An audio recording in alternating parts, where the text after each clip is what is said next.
Monday, November 27, Naaman.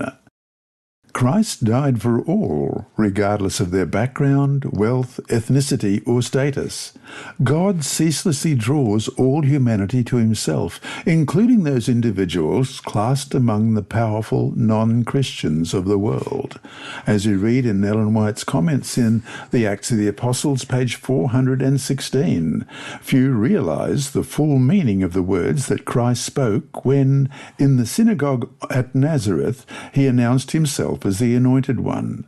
He declared his mission to comfort, bless, and save the sorrowing and the sinful, and then, seeing that pride and unbelief controlled the hearts of his hearers, he reminded them that in time past God had turned away from his chosen people because of their unbelief and rebellion, and had manifested himself to those in heathen lands who had not rejected the light of heaven. The widow of Sarepta and Naaman the Syrian had lived up to all the light they had. Hence they were accounted more righteous than God's chosen people who had backslidden from him and had sacrificed principle to convenience and worldly honour. Read 2 Kings chapter 5, verses 1 to 19. What can we take from this story about reaching people for the Lord? And this one is titled Naaman's Leprosy Healed. We begin in chapter 5 of 2 Kings at verse 1. Now Naaman, commander of the army of the king of Syria, was a great and honourable man in the eyes of his master, because by him the Lord had given victory to Syria. He was also a mighty man of valour, but a leper.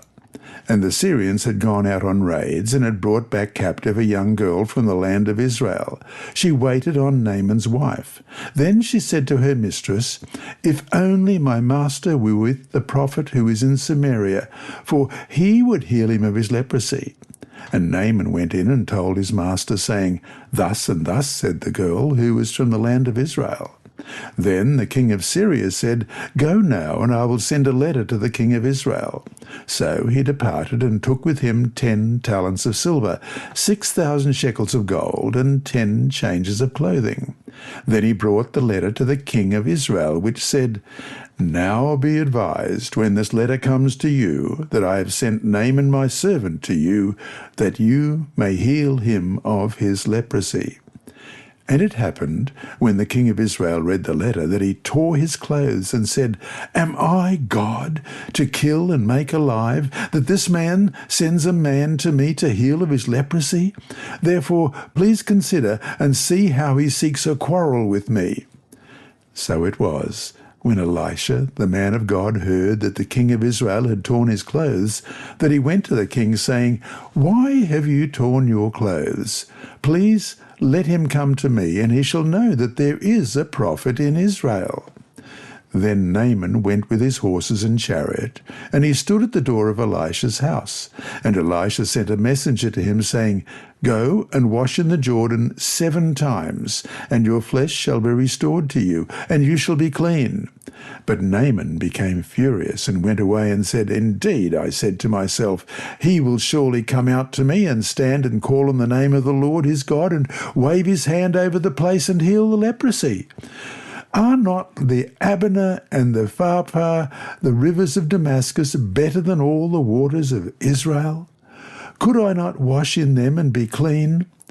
So he turned and went away in a rage. And his servants came back and spoke to him and said, "My father, if the prophet had told you to do something great, would you have not done it? How much more then, when he says to you, 'Wash and be clean'?" So he went down and dipped 7 times in the Jordan, according to the saying of the man of God. And his flesh was restored like the flesh of a little child, and he was clean.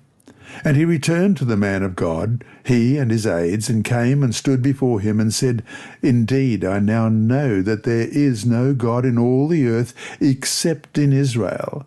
Now, therefore, please take a gift from your servant."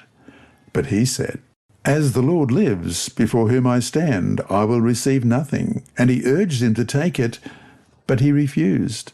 So Naaman said, "Then, if not, please let your servant be given 2 mule loads of earth, for your servant will no longer offer either burnt offering or sacrifice to other gods, but to the Lord. Yet in this thing may the Lord pardon your servant, when my master goes into the temple of Rimmon to worship there, and he leans on my hand, and I bow down in the temple of Rimmon. When I bow down in the temple of Rimmon, may the Lord please pardon your servant in this thing." Then he said, "Go in peace." So he departed with him a short distance. In 2 Kings chapter 5, 17 to 19, Naaman made 2 unusual requests after God healed him of leprosy. First, he asked to take 2 mule loads of earth from Israel back to Syria for the purpose of worshipping the living God. He states, "For your servant will no longer offer burnt offerings or sacrifice to the other gods, but to the Lord." Though Naaman is clearly now a believer in the only true God, his first request shows that pagan influences still held sway over his thinking to a degree.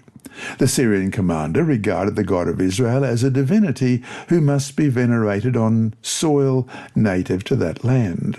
Although Naaman acknowledged the reality that there was no God aside from the Lord of Israel, he had not wholly dispossessed himself of the notion that God was, by some particular means, connected to the land of Israel. Thus, in his own country, he desired to worship God on Israelite soil. Naaman's second petition shows the sincerity of his faith. While he resolved to serve only the God of heaven, he realized carrying out such a resolution in his own idolatrous country wouldn't be easy. Moreover, the king of Syria still worshipped the god of Rimmon, and in his occupation, Nathan would serve as the king's escort. While Naaman had no intention of forsaking his duties to his earthly king, he did not wish to be deemed as bowing in worship to Rimmon. Having surrendered his heart to Jehovah, Naaman desired not to make any concessions to idolatry by worshipping the heathen god. Nor did he want word to get back to Elisha that he was doing so. Elisha responded to Naaman's entreaty by saying, "Go in peace," in verse 19. In the Seventh-day Adventist Bible Commentary, Volume 2, page 878, we read, "These words must not be thought of as either expressing approval or disapproval of Nathan's parting request. He was to depart in peace, not in doubt or restless uncertainty. God had been kind to him, and he was to find happiness and peace in his knowledge and worship of God. Naaman was a new convert, a man with conscientious scruples who would grow in strength and wisdom if he clung to his newfound faith.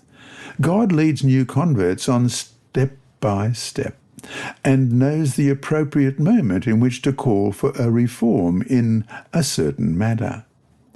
This principle ought always to be borne in mind by those who labour for the salvation of souls."